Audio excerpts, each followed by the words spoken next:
Hello बच्चों, welcome to my academy.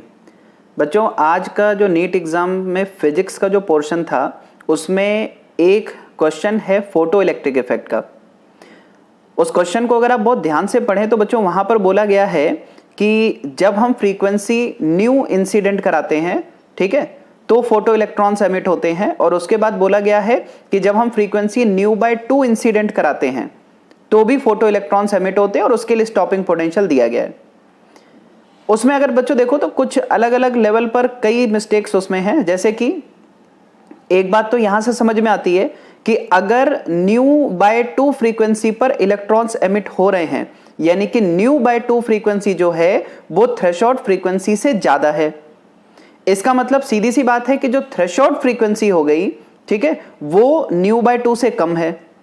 और आपसे क्वेश्चन में पूछा गया है कि भाई थ्रेशोल्ड फ्रीक्वेंसी क्या है, यानी कि एक ऐसा ऑप्शन होना चाहिए जो न्यू बाय 2 से कम है, जबकि 4 में से कोई भी एक ऐसा ऑप्शन नहीं है जिसमें फ्रीक्वेंसी न्यू बाय 2 से कम दी गई है। इसका मतलब एक तरीके से ये क्वेश्चन गलत हो गया। दूसरा बच्चों यहां पर देखो तो उन्होंने इस तरह से बोला है कि जब न्यू फ्रीक्वेंसी इंसिडेंट कराते हैं तो स्टॉपिंग पोटेंशियल वहां पर हमें मिलता है V0/2, जबकि जब आप न्यू बाय 2 इंसिडेंट करा रहे हो तो स्टॉपिंग पोटेंशियल V0 मिल रहा है। यह भी बिल्कुल गलत है। भाई आपको पता है जितनी ज्यादा फ्रीक्वेंसी आप इंसिडेंट कराएंगे, maximum kinetic energy of emitted photo electrons उतनी ज्यादा होगी और उसको रोकने के लिए उतना ज्यादा स्टॉपिंग पोटेंशियल हमें लगाना पड़ेगा। तो यह भी बिल्कुल उल्टी बात है यहां पर, ठीक है। तो एक तरीके से वो क्वेश्चन बोनस है।